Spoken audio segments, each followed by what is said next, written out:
Matt, it is so great to talk to you. I know it's not easy to be the first person evicted, but you're handling it well and you made a really big mark on the game. What has been the biggest thought that's been running through your mind during this time since your eviction? Yeah, well, like really, I'm a normal guy. I come from a small town. I work a really, average job. I have a very modest lifestyle, humble beginnings. Like my first time to LA was quite literally to come out here. I'm not like an influencer, like a model, or like content creator. Like I just have a really normal sales job. So like overwhelming gratitude that I got to be in this experience. I can't even wrap my mind around the fact that I did, and I'm just so thankful. It truly is a once in a lifetime experience. Now, let's Right. talk about last night. As you're leading up to the votes, did you feel like it was going to go in your favor, or did you get a sense that maybe you were going to be the one walking out the door? Yeah, both. I think both of those tensions, you hold at all times in this game. And so, even though I felt confident, what I tried to do was at least set it up to where if I was going to be the one to go, everybody would have had to look at me and lie. And that, I do feel like that was true. And now, it is going to change the dynamic of the season this far. And if that was just the role I was supposed to play, and then I still believe it's going to be a beautiful story, even though I'm not involved in the ending chapters. But I do think that is now a factor. I do think people are going to think if they were able to sit in an alliance and turn on it, do I want to align with them in the future? Or now I don't actually know if people are saying meaning what they say. So at all times you feel like you don't know if you're going to you have the votes, even if you do. I knew that if I was sitting in that seat, everybody in the house was always going to say, this is probably an opportunity we need to take.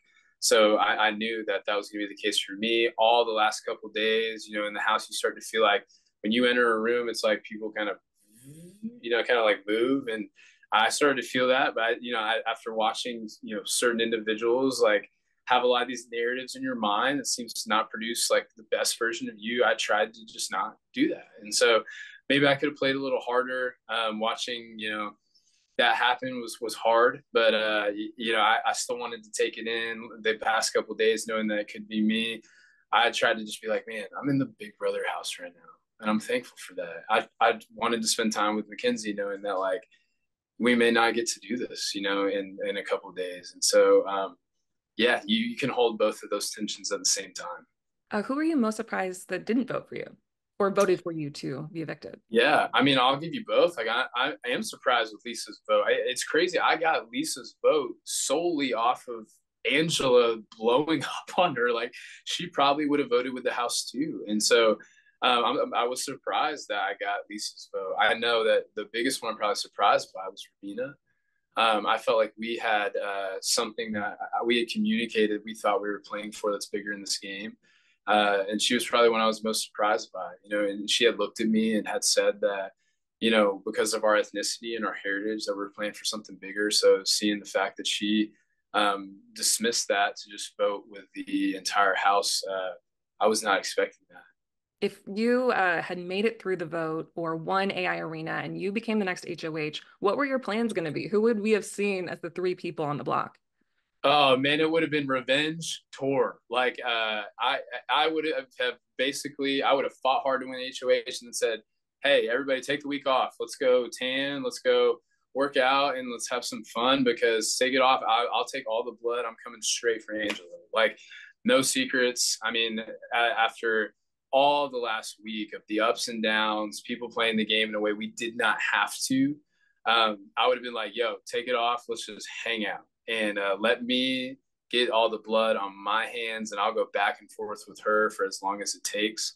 At the end of the day, that's the game, And so even for her comment to feel threatened by that, I mean, regardless, I was like, I don't even know if I want to work in this game with somebody who's so easily threatened by that, considering like that is the nature of this game. If I put you up, I'm sure you would want to put me up. So yeah, that was going to be the plan. I felt like I was very upfront about it. In my last speech, I said I felt like peace had been robbed from all of us, and I want to see it restored. I wanted to be a part of it being restored, but I still do hope that for everybody still in the house.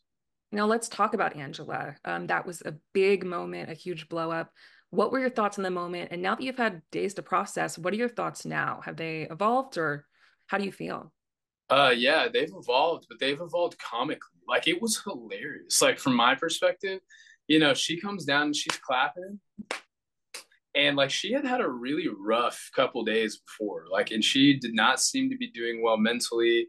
Um, everybody had given her space to take a nap, which we don't necessarily get. So she needed some rest, and then she comes down. And I wanted her to have a better day. I don't want to see anybody like that. And so she's clapping, and I start clapping too. I'm like, I look over at Tucker, he's clapping, we're all clapping, and then she says my name, and I thought she was gonna be like, Matt, would you get up and like dance for us? Like, we're gonna have a good day, like let's have some fun. And I was ready to get up and like, you know, and boom, no, not at all.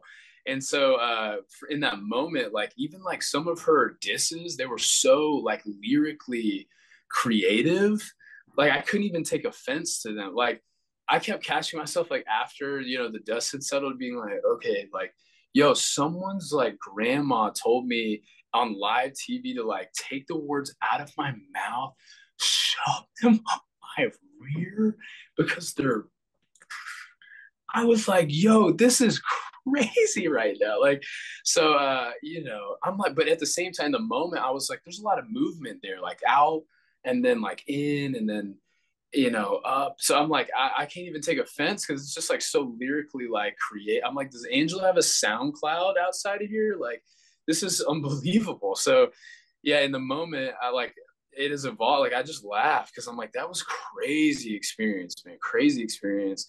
And but it was so hard and it was difficult in the moment. Like I can take the heat. If you can't take the heat, get out the kitchen. And I'm somebody who can cook, But I felt like in the moment, what hit me wasn't the claims that I was dumb, that I was even physically ugly. I'm like, you went from calling me that I was going to get into showmance to like I was ugly. Like I just, my physicality changed in a day. Like it wasn't that. It was that my mom was going to have to watch somebody treat me like that. And then I don't have communication to let her know that it's not, I know that that's not who I am. And so that was the most difficult aspect of it all. And that was kind of what broke me, was having to see that through the lens of my mom, who's fought so hard to raise me in a way that is not what she said. So difficult, but I forgive her nonetheless. And I still enjoyed my experience playing the game. Now, as you're leaving the house, you whisper to Makensy that your story's not over. If this is chapter one, what's chapter two? Yeah, chapter 2 is waiting for Matt to see how long Makensy goes in the game because she's got an upgrade. I don't like, I'm like, even if they come for Makensy, she's going to use that thing and keep herself there another week. So chapter 2 is going to be some patience from my side. I'm excited to see her. I mean, we've got a lot to break down together. She was a safe place for me in the game. I mean, I'm thankful like she was there, even in light of thinking about what Angela's, scene and show would have been outside of Makensy being there. It would have been even more difficult. So, chapter 2 is Matt being patient, which I am more than willing to do. Who knows where our story is going to end. It could end one way or it could end another, but I definitely think that I'll find her when this is done, and we'll continue to navigate whatever chapter 3 is going to be when we're together. I did notice Makensy mouthing to the cameras at the very end as the credits rolled, like, Matt, like, this is for you, Matt. How does that feel? Yeah, I mean, I didn't even see that, so I do not want her to quit. It's the same reason that I started to feel this grief and this like a guilt that like anytime I'm associated with Makensy, it's just hurt her game. It's like we could be interested in each other, like we could see something happen outside of this, but I started to feel like I almost wanted to be like, I'm just like not good for you in terms of your game. And so to look back and to have to ask her to use her upgrade, I just felt like I could never have done that. And so even though she had told me that she would if she genuinely felt like we didn't have the votes, like that was kind, but I had opportunities to pull my own self off. I want, if Makensy did not have her upgrade right now, she very well could be the target of next week. So I want her to keep going. I want her to keep being strong. I'm hoping that Who Wins HOH and wherever that lands is going to allow that to be true. They're going to find some peace and get this thing settled.